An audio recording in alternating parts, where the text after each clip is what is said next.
The US Navy strike group vessel, the Carl Vinson, moves towards the Korean peninsula in the Western Pacific. The vessel altered course, cancelling a planned trip to Australia, in what officials are describing as a show of force. The manoeuvre comes as China and South Korea agree to bring in tougher sanctions on North Korea if it carries out nuclear or long-range missile tests. The US and South Korea are preparing fully for possible provocations by the North, he says, considering the possibilities of Pyongyang's strategic provocations, including nuclear and missile tests, are increasing. China is North Korea's main diplomatic and economic ally. There were words of caution from the government in Beijing. We're paying close attention to the development of the situation. Under the current situation, we think all sides should exercise restraint and avoid aggravating tensions. Pyongyang marks several major anniversaries this month, occasions which, analysts say, are often marked with major tests of military hardware. A large number of foreign media correspondents have been invited to Pyongyang this week to cover events. In a parallel imaginary 2017, this is a busy bridge. Instead, it's deserted. On the Chinese side, a customs building is idle. In North Korea, the bridge dissolves into fields. The bridge was built to be a sign of normality and North Korean openness, but those dreams burst. Today, the bridge is a symbol, but one of North Korea's isolation. And the river is nearly as empty as the bridge.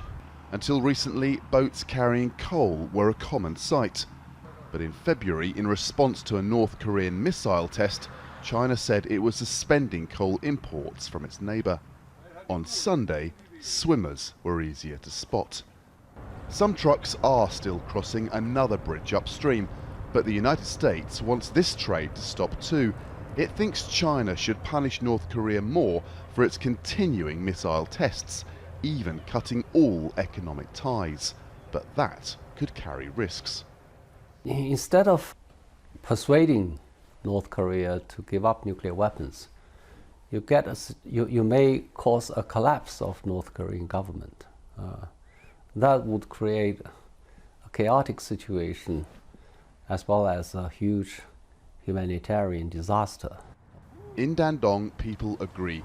Few here feel threatened by North Korea. Many have connections with their neighbour, which date from the Korean War.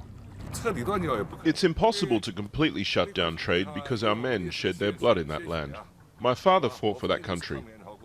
I'm not worried about North Korea. China is so big and strong now. They're not a threat. Last Friday, Donald Trump told Xi Jinping that without new ideas from China, the US was prepared to chart its own course. A sign of that came over the weekend as it sent warships towards the Korean peninsula. Whether North Korea over there sees US ship movements as provocative could become clear on Tuesday when its Supreme People's Assembly holds a rare meeting. A big parade set for next Saturday in Pyongyang could also be a moment for Kim Jong-un to react. China wants both sides to stop provoking the other. It's long urged strategic patience towards North Korea. But US patience is fast running out. Andrew Thomas, Al Jazeera, Dandong, on China's border with North Korea.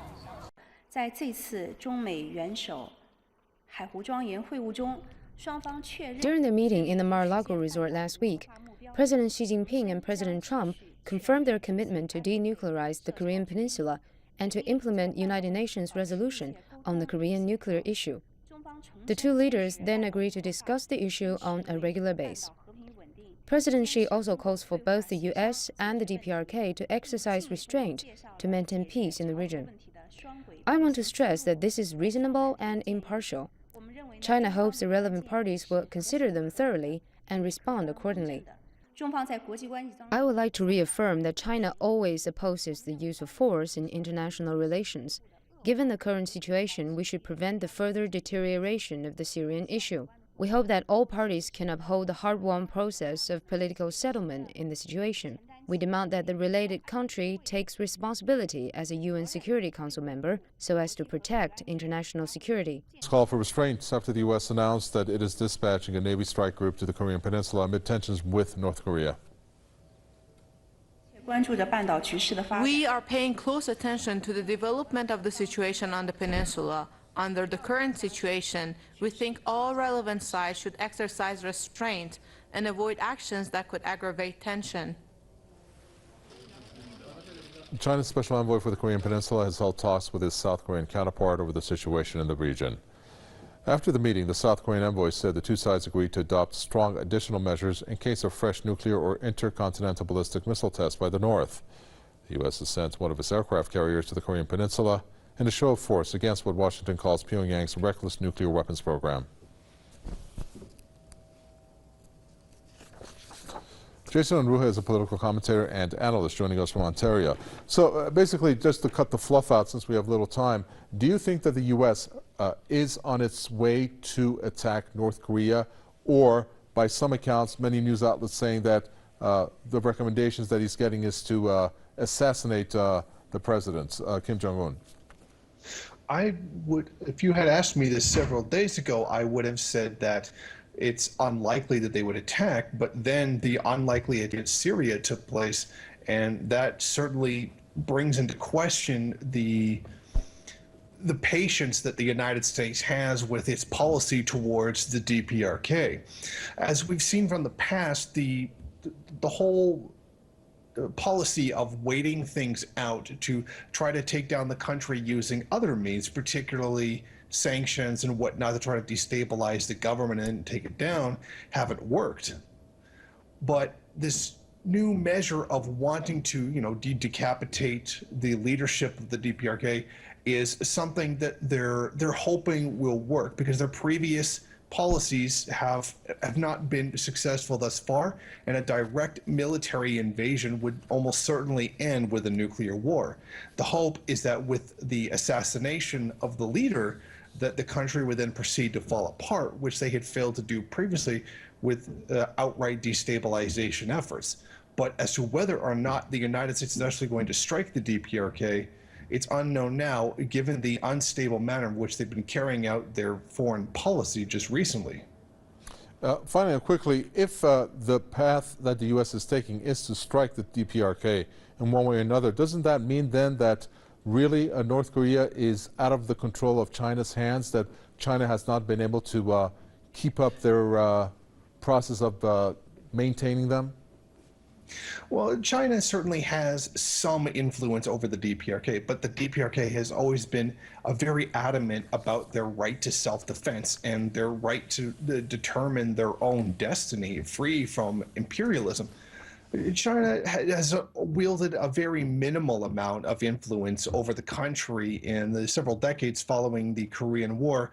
The best China can do is try to incentivize the DPRK to act in a way that would be beneficial towards political stability in the region. But I don't place much in the way of hope of that happening, considering the DPRK has focused so much on their own right to self-determination, even going so far as using nuclear weapons to try to preserve that. Thank you for that. We appreciate it. That is Jason Unruhe, political commentator and analyst from Ontario. U.S. Secretary of State Rex Tillerson actually reported in an interview on Sunday that in his meeting with U.S. President Trump, Chinese President Xi Jinping expressed a bit of a change in stance on North Korea. He said that they were actually in agreement with Trump that action needed to be taken, and as Trump asked for, they do actually want to do more. At the same time, Reuters is reporting a Chinese envoy is in South Korea, or going to South Korea today, to discuss the issue. Regarding the strikes in Syria, a lot of Chinese analysts see them a little bit differently than the situation with North Korea. They point to North Korea's nuclear weapons and the possibility of a nuclear counterattack as a likely or a strong deterrent against any U.S. military action. However, these strikes, if nothing else, do show to Beijing that President Trump is willing to take action, especially given his unpredictable nature.